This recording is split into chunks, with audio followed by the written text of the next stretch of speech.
They find maybe points 1 and 2 and 3 they can accept, but other things they find that they cannot accept. So they're searching. They're searching for how to make sense of all of this. Mm-hmm. And that's the position I was in until I became Muslim. It was Islam that, to me, made sense of everything. And it was trying to convey that, which was the reason behind my books. I always believed in continuity in the chain of prophethood. I always believed, without it needing to be explained to me, I always believed that Moses was a prophet and that Jesus was a prophet. I always believed that.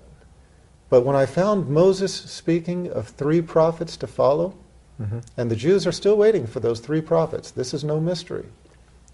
And then I found Jesus Christ speaking of 1 more prophet to follow, it raised a very big question in my mind.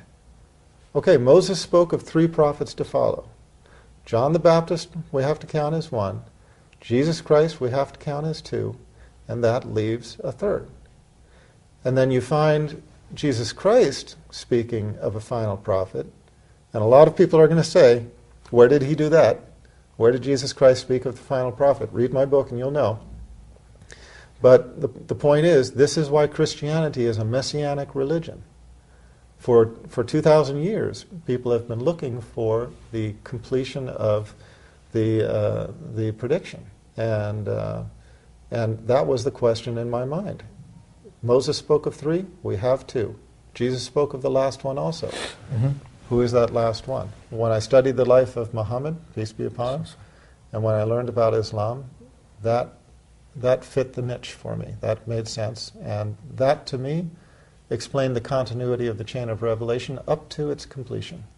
Tell us, Dr. Brown, we went from atheism to trying to make Christianity fit to Islam. They want to know what happened. How did you stumble across Islam and accept all the tenets and the teachings, and now you're a Muslim? Well, basically I had all of these unresolved questions in my mind. I believed in God as one God. I never believed in the Trinity. I believed in Jesus Christ as a man, Mm-hmm. and as the man, the second to last, the one who predicted the final prophet. And I didn't believe in him as God or Son of God. I believed in the chain of prophethood. I believed in the mercy of our Creator, and I believed that our Creator would not leave mankind without guidance and without definitive guidance, guidance that once a person saw it is easy to understand and easy to make part of your life. I gave up on Christianity. Mm-hmm. I studied and studied and studied until the point where I felt hopeless, basically. I felt I could not find any Christian sect that represented my beliefs. And a lot of you out there know exactly what I'm talking about. A lot of you out there are in the exact same position. You have studied, you have looked, you have certain beliefs, you know what I'm talking about. You have not been able to find a church that in its completeness embodies those beliefs. And I'm just telling you that when I studied Islam, when I learned about Islam, read the Holy Quran, I read a book by Martin Lings called Muhammad, his life based on the earliest teachings. And those books just clarified everything for me. That's when I became Muslim. So, Dr. Brown, now you're a Muslim. Tell us, many people, they assume that, a Muslim is someone with well, you do have a beard, but a turban. I didn't always. Someone living in Arabia. Well, you do live in Arabia. But tell us some of these stereotypes, some of these misconceptions people have. I'm sure you've dealt with them, but when we look at you, you're a doctor. You look like a very well-dressed, intelligent human being. Who wants what everyone else wants. Tell us, some of the misconceptions that people have and how this is far from the truth. Can you share some of these things that you've come across? And I think the easiest way I can put it is the observation of one of my Muslim friends. When they came to the West and saw how we were living in America and how we were living in England, they just said everything's upside down. And I can't put it better. Everything I feel is exactly upside down to my understanding. Mm-hmm. You know, in the West, Islam is portrayed with a media bias that is no mystery to anybody who has studied it. I was raised to believe that Muslims were a bunch of towel-headed terrorists riding camels out in the desert, Yeah. planning on how next they're going to destroy Western civilization. And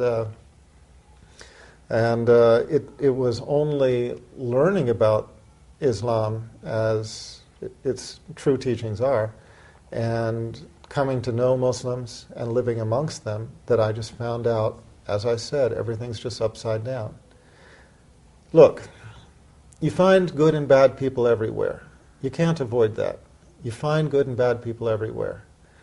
And it's from the bad people, it's from picking up on the example of the bad people that the media can spin things any way it wants to. But the fact of the matter is, the vast majority of people in all walks of life are basically good people. They basically want the same things. They want to go to bed at night knowing that they have a peaceful night ahead of them with, in the security of their homes, that they're not going to be attacked in any particular way. They want to wake up to a morning of hope and promise where they can go out and earn a decent livelihood for their family. They want to kiss their kids and send them off to school, knowing that they're not going to face any kind of persecution or problems, either going or coming. They want to have a normal life. That is the vast majority of all humanity. You get a few bad people, the media grabs a hold of that and spins it the way they want to. And what I found was just that. I just found that everything I had ever heard was media spin, just trying to make Islam look bad. And the real truth was that I just found that Muslims were my family. The vast majority of them, I felt, have softer hearts, better manners, just more kindness and more of that humanity that I was looking for. In the West, to me, things are getting harder. People's hearts are getting hardened. They're not as generous with one another. The kindness is disappearing. Materialism is taking over. The tensions of